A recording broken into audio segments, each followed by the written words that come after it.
Par ailleurs, donc effectivement, le budget de la ville n'est pas seulement un équilibre des chiffres et des ratios. Il porte des choix de gestion. Le budget 2021 exprime d'ailleurs vos choix. Le groupe Saint-Maurice en commun en porte d'autres. C'est sur cette base d'ailleurs que nous fondons notre vote. En effet, au moment où nous constatons que la masse salariale baisse, on constate que vous renforcez les effectifs de la police municipale dans une conception de ces missions qui ne sont pas les siennes. Un concours de circonstances fait qu'au moment où nous discutons du budget, il se trouve que les sénateurs LR et les députés de La République En Marche ont trouvé un accord pour adopter la loi de sécurité globale. Donc au lieu de protéger policiers et citoyens, elle protège les premiers au détriment des seconds et prévoit de nouveaux pouvoirs aux polices locales qui vont se substituer de plus en plus à la police nationale sans en avoir ni les moyens ni la formation requise.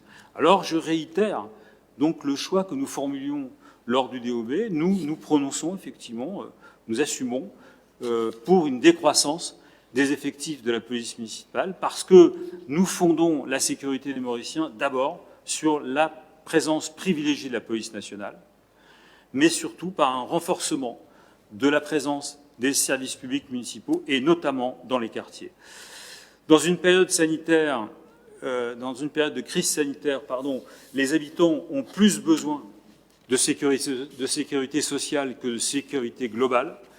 Une écoute sociale attentive des services sociaux est nécessaire et certainement un renforcement de leurs moyens. Pour lutter contre les trafics de drogue, il est tout aussi important de mobiliser les bailleurs et les moyens de police adaptés que de favoriser l'insertion socio-professionnelle des jeunes en leur proposant un service dédié. Nous proposons d'ailleurs dans notre programme la création d'un conseil de jeunes. Pour engager effectivement une politique ambitieuse à l'égard de ces jeunes. Nous souhaitons d'autre part renforcer l'accessibilité des populations les plus fragiles aux services publics péri- et extrascolaires en adaptant leur tarification. Il s'agit d'une demande formulée depuis de nombreuses années qui n'a jamais été discutée. Je vois que, alors je ne sais pas quelle est la nature de cette étude, mais je vois que M. Bourdageau préside une étude sur la tarification. Peut-être qu'on aura effectivement des éléments sur cette étude. Nous souhaitons défendre aussi le projet de créer une vraie bibliothèque à l'école primaire de Gravel, dans la salle Manon Théronès, avec une dotation d'un fonds de livres constitué et renouvelé par la médiathèque, en concertation avec les enseignants et les parents d'élèves. Cette création pourrait servir d'expérimentation pour les autres écoles. Faire rentrer le livre dans les écoles, c'est lutter contre l'échec scolaire.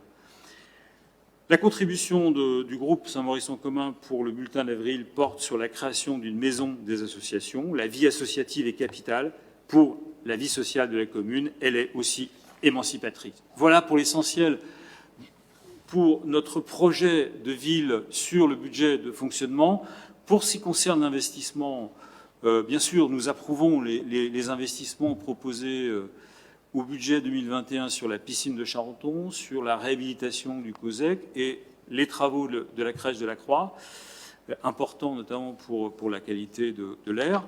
Par contre, nous sommes farouchement opposés à la proposition de renforcer le système de vidéoprotection dans le quartier Montgolfier pour 203 000 €. C'est énorme. Nous demandons d'ailleurs un bilan du système existant. Il coûte cher, mobilise du personnel, et de votre propre aveu, monsieur le maire, il est inefficace. Vous avez annoncé au Conseil du 4 mars qu'il avait été effectué 10 visionnages sur un an.